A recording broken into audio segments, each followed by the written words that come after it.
मैं आज एक नई स्टोरी लेकर आया हूँ। यह स्टोरी जरूर पसंद आएगी। इस कहानी का उद्देश्य किसी की भावनाओं को ठेस पहुंचाना नहीं है, बल्कि मनोरंजन करना है। बहुत अच्छा लग रहा है सर को, बहुत मजा आ रहा था। थोड़ा जोर से मुझे बेहद मजा आ रहा था, और सर को भी। मैंने कहा, सर मॉम को कुछ मत बताना। कहानी बहुत ही इंटरेस्टिंग और रोमांटिक है दोस्तों। इसे बनाने में बहुत मेहनत लगती है। अगर आप चैनल पर नए हैं तो चैनल को सब्सक्राइब जरूर कर लीजिए। हेलो दोस्तों, मेरा नाम अनवी है। मेरी उम्र 21 साल है। मैं अपने माँ बाप की इकलौती संतान हूँ। पापा का बड़ा सा बिजनेस है। मम्मी भी कभी कभी पापा के ऑफिस जाती है। हमारा एक सुंदर सा बंगला है, 2 गाड़ी है, कारों को रखने के लिए, एक बेसमेंट है, एक ड्राइवर अंकल मेरे और मम्मी के लिए है। मेरे ड्राइवर अंकल एकदम अलग हैं। ड्राइवर अंकल कुछ अजीब सा व्यवहार करते हैं। मेरे साथ पापा अपनी कार खुद चलाते हैं। अभी मैंने कॉलेज खत्म किया है। पहले ही प्रयास में मेरा बेड का एंट्रेंस एग्जाम क्लियर हो गया था। एक अच्छे से कॉलेज में मेरा एडमिशन हो गया।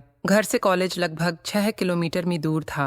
मैं पब्लिक ट्रांसपोर्ट यानी बस में जाती थी। क्लास के सारे लड़के और कोई कोई टीचर भी मुझसे दोस्ती करने की फिराक में रहने लगे थे। कॉलेज के दिनों से ही मेरे पास एक अच्छा सा मोबाइल आ गया था। मुझे खुद भी लोगों से दोस्ती करने में बेहद आनंद आता था। हमारे सारे सर 43 साल के ऊपर की ही उम्र वाली है। बात उन दिनों की है जब ठंडी का मौसम था। मैं कॉलेज जाते टाइम शर्ट, जीन्स और एक चैन वाला स्वेटर पहनती थी। क्लास में एक बेंच में सिर्फ 2 लोग बैठते थे, एक कोने में और एक कॉर्नर पर। मैं हमेशा पहली बेंच पर कोने में बैठती थी। मेरे एक सर फर्स्ट लेक्चर के लिए आते थे। सर रोज सुबह मेरे पास ही खड़े होकर सबको पढ़ाते थे। मैं नॉर्मल ही रहने का नाटक करती रहती थी और मैं भोली बनकर मजे लेती रहती थी। कभी कभी सर बहुत एक्साइटेड हो जाते थे, लेकिन कैसे भी करके वो अपने एक्सप्रेशन को छुपा लेते थे। थोड़े दिन ऐसे ही चला। मुझे तो इस सब में बहुत मजा आ रहा था। एक दिन सर ने मुझे देखकर सबको सुनाने के नजरिए से कहा कि आज ठंड थोड़ी कम है, मुझे तो गर्मी सी लग रही है। ऐसा बोलकर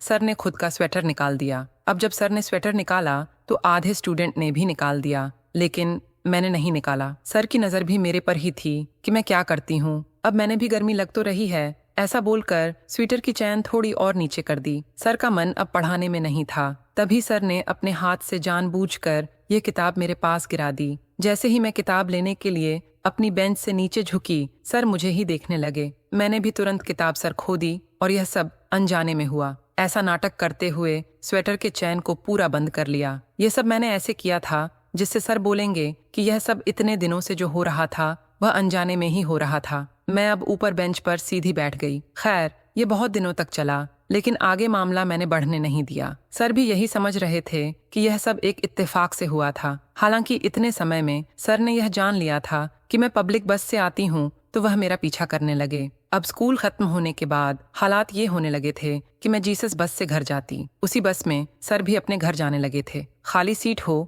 तो मेरे बाजू में ही आकर बैठ जाते, या भीड़ हो तो मेरे साथ ही खड़े रहते। तब भी उन्होंने मेरे साथ कभी कुछ भी करने की कोशिश नहीं की। अब हुमायूं की एक दिन कॉलेज खत्म होने के बाद हम दोनों बस स्टैंड पर बस का इंतजार कर रहे थे। थोड़ी देर में बस आ गई, लेकिन उस दिन बस में भी कुछ ज्यादा थे। तभी सर बोले, अनवी तुम कैसे भी करके बस में चढ़ जाना, दूसरी बस का कोई भरोसा नहीं कि कब आए। जैसे ही मैं बस में चढ़ने के लिए सीढ़ी के पास गई, सर मेरे पीछे ही थे और धक्का मुक्की में कुछ पल बाद हम दोनों ही बस में चढ़ गए थे। और कि भीड़ ज्यादा थी तो सर मेरे पीछे खड़े थे। बस का ड्राइवर बार बार ब्रेक लगा रहा था, जिससे सर का धक्का मुझे लग जाता था, लेकिन यह सब भीड़ की वजह से हो रहा था। सर ने भी यह बात नोटिस की और वह जानबूझकर मेरे पीछे खड़े हो गए। कॉलेज के दिनों में मैं पूरी तरह मस्त थी। हालांकि सर भी इस सब में शामिल थे। वह सब कुछ जो हो रहा था मैं बिल्कुल नहीं चाहती थी। गुस्से में मैंने पीछे मुड़कर सर की तरफ देखा, जिस पर वे थोड़ा पीछे हट गए। शायद उन्हें भी थोड़ा डर लगा था। कुछ महीनों बाद कॉलेज की छुट्टियां शुरू हो गईं। इन छुट्टियों में मैंने कोई खास काम नहीं किया। जैसे ही कॉलेज फिर से खुला, पुरानी बातें फिर सताने लगीं। कॉलेज में कई लड़कों ने मुझे प्रपोज किया, पर मैंने किसी को हाँ नहीं कही। यहाँ तक कि अपना नंबर तक किसी को नहीं दिया। मैं किसी भी तरह का जोखिम नहीं लेना चाहती थी। कॉलेज शुरू होते ही मैंने कुछ नए कपड़े भी खरीदे, जिनमें ज्यादातर जीन्स थीं। इसके अलावा कुछ टी शर्ट्स, लेगिंग्स और सलवार सूट भी लिए। एक दिन कॉलेज से लौटकर मैं पढ़ रही थी, तभी मम्मी ने कहा कि घर का सामान लेने चलना है। मैं तैयार हो गई और एक छोटा सा पर्स लेकर हम ड्राइवर के साथ गाड़ी में बैठकर बाजार निकल पड़े। हमने किराने का सामान, किचन के डिब्बे और कुछ प्लास्टिक के बर्तन खरीदे। सामान गाड़ी की डिक्की में रखकर हम घर लौटने लगे। अभी हम बाजार से निकले ही थे कि मम्मी के फोन पर पापा का कॉल आया। उन्होंने मम्मी को अपने ऑफिस बुलाया। मम्मी ने मुझसे कहा, तुम घर जाओ और घर पहुंचकर मुझे कॉल करना। मैं बस का इंतजार कर रही थी कि तभी सर की गाड़ी आकर रुकी। उन्होंने गाड़ी में बैठने को कहा। पहले तो मैंने मना कर दिया,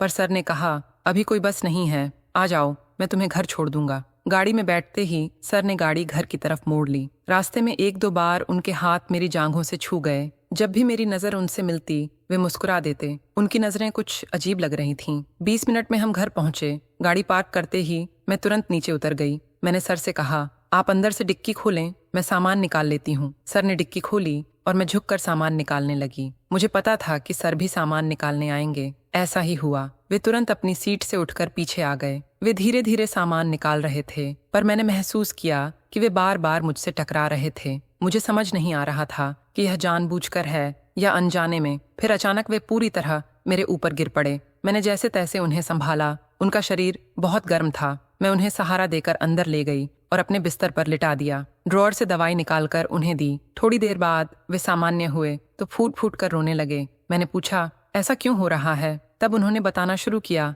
मेरा भी एक हंसता खेलता परिवार था। तुम्हारे आने से पहले मेरी पत्नी थी, वह मेरा बहुत ख्याल रखती थी। आज उसकी बहुत याद आ रही है। सुबह से सिर में तेज दर्द है। वो होती तो बहुत अच्छी मालिश कर देती, आराम मिल जाता, पर अब ऐसा नहीं हो सकता। कोरोना ने उसे मुझसे छीन लिया। ये कहकर वे फिर रो पड़े। मैंने उन्हें शांत कराया और कहा, मैं आपके सिर की मालिश कर देती हूँ। आज के लिए मैं आपकी पत्नी बन जाती हूँ। सर घबरा गए। नहीं, किसी को पता चल गया तो मेरी नौकरी चली जाएगी। मैंने उनकी बात अनसुनी करते हुए उन्हें सोफे पर बैठा दिया और तेल की बोतल ले आई। सर मना करते रहे, लेकिन मैंने धीरे धीरे मालिश शुरू कर दी। थोड़ी देर बाद वे बोले, बहुत अच्छा लग रहा है, तुम बहुत अच्छी हो। फिर उन्होंने जोर से दबाने को कहा। जोर लगाओ, दर्द बहुत तेज है। मैंने पूरी ताकत से दबाना शुरू किया। सर ने आंखें बंद कर लीं। उन्हें आराम मिल रहा था। मुझे लगा जैसे जिंदगी का सबसे बड़ा सुख यही है। फिर सर ने धीरे से मेरी जांघों को सहलाना शुरू कर दिया। मुझे बहुत अच्छा लगने लगा। उसके बाद सर ने मुझे बहुत प्यार किया। उन्होंने कहा, मॉम को कुछ मत बताना।